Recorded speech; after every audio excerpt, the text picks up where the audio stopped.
They laughed when he sat down. Soft at first, then louder, because his suit was worn, his shoes were old, and he carried a silence that looked like defeat.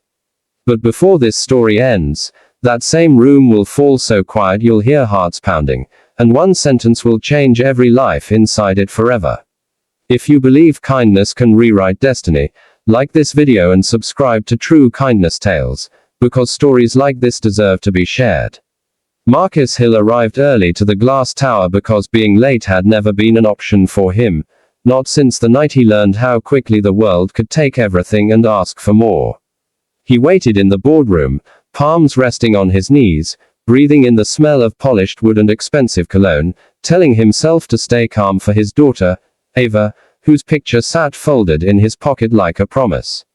Marcus was a single father who worked nights and studied days, a man who had learned to be gentle and unbreakable at the same time. When the executives filed in, conversation hummed like a machine, then slowed when eyes landed on him.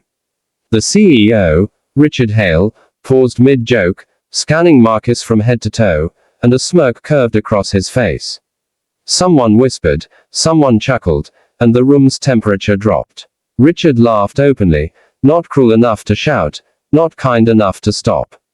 "Are we expecting guests today?" he said, glancing at the assistant. Marcus felt the heat rise in his face, the familiar burn of being underestimated, and he lowered his eyes, choosing patience over pride.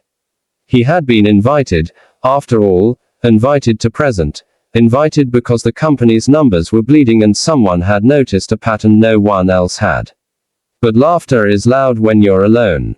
As the meeting started, charts flickered on the screen, words bounced around the table, and Marcus listened, absorbing every assumption, every blind spot, every casual dismissal of people like him who lived on the margins of their models. Richard leaned back, arms crossed, amused, confident, comfortable in a world that always made room for him. Marcus thought of Ava's bedtime question from the night before, "Daddy, do good people win?" and he swallowed hard. He remembered the nights he coded after shifts, the mornings he walked Ava to school, the bills taped to the fridge like warnings. He had learned to turn struggle into study, pain into precision. When Richard interrupted a junior analyst, correcting her with a grin, Marcus flinched, not because of the interruption, but because he recognized the same laughter he'd heard in classrooms and offices all his life.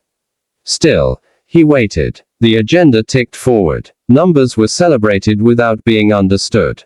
Risk was ignored because it hadn't arrived yet.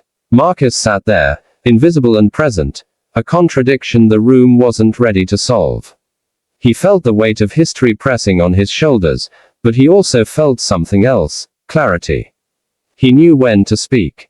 He always had. And as the meeting drifted toward its conclusion, with Richard ready to dismiss him like an extra chair, Marcus placed his hands on the table and stood, his voice steady, his eyes calm, the laughter still echoing in the corners, unaware it was about to end. When Marcus opened his mouth, the room did not expect truth. It expected an apology, maybe a stutter, maybe gratitude for being allowed to sit at the table. Instead, he spoke with the quiet authority of someone who had carried responsibility long before anyone gave him a title. He began by naming the problem no one wanted to see. The company's growth wasn't slowing, it was being misread. He pointed to a market segment dismissed as unprofitable, then explained, with surgical calm, how loyalty, not luxury, drove long-term revenue. He referenced data collected from late-night shifts and early morning commutes, from communities where trust was currency and brands survived only if they showed up. The screen filled with his projections, clean and undeniable. A murmur replaced laughter. Richard leaned forward. Marcus didn't rush. He built the case brick by brick, revealing how recent losses weren't random but the result of a single assumption repeated too often by people who looked alike and listened to each other too much. He spoke of supply chains like neighborhoods, of customers like families, of risk like hunger, felt before it's seen.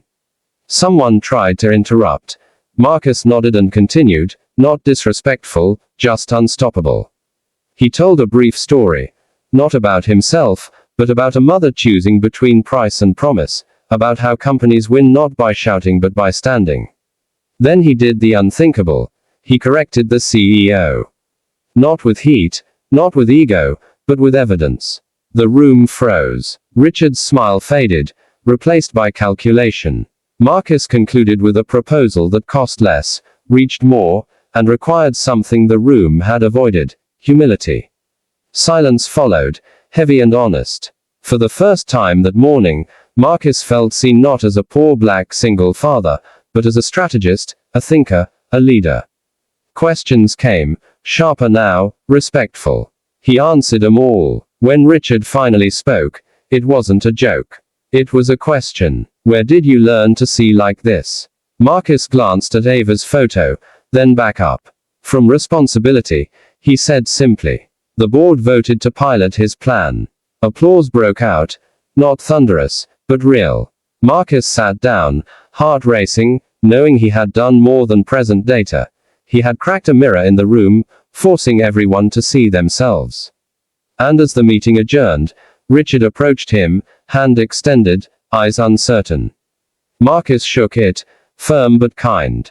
He had learned long ago that dignity didn't need permission. The weeks that followed rewrote the company's future. Marcus's plan didn't just work. It healed fractures no spreadsheet could measure. Customer trust climbed, employee turnover fell, and profits followed like gratitude. Richard called Marcus into his office one evening, the city glowing below them, and apologized, not with excuses, but with ownership. He offered Marcus a permanent role, a title, a salary that would change Ava's life. Marcus accepted, on one condition: mentorship programs for voices the room had ignored, pathways built where walls once stood. Richard agreed. On Marcus's first official day, he wore the same suit, freshly pressed, because reminders matter. He visited the floor, listened more than he spoke, and built teams like families: clear expectations, shared credit, real care. At home, Ava noticed the difference not in money, but in time. Marcus read to her without checking the clock. He showed up to school events with a steadiness that felt like peace. One night, Ava asked again, "Daddy, do good people win?" Marcus smiled. "Sometimes," he said, "they teach others how." Months later, at a company-wide meeting, Richard told the story of a man who changed the room by refusing to shrink. He didn't mention laughter. He mentioned listening. The applause this time was loud. Marcus stood, humbled, knowing kindness had not made him weak. It had made him precise. And if you're watching this wondering whether your voice matters in rooms that don't look like you, remember this: preparation is a language everyone understands, and dignity speaks even when others laugh. If this story moved you, like the video and subscribe to True Kindness Tales, because when kindness meets courage, the ending doesn't just change a meeting, it changes lives.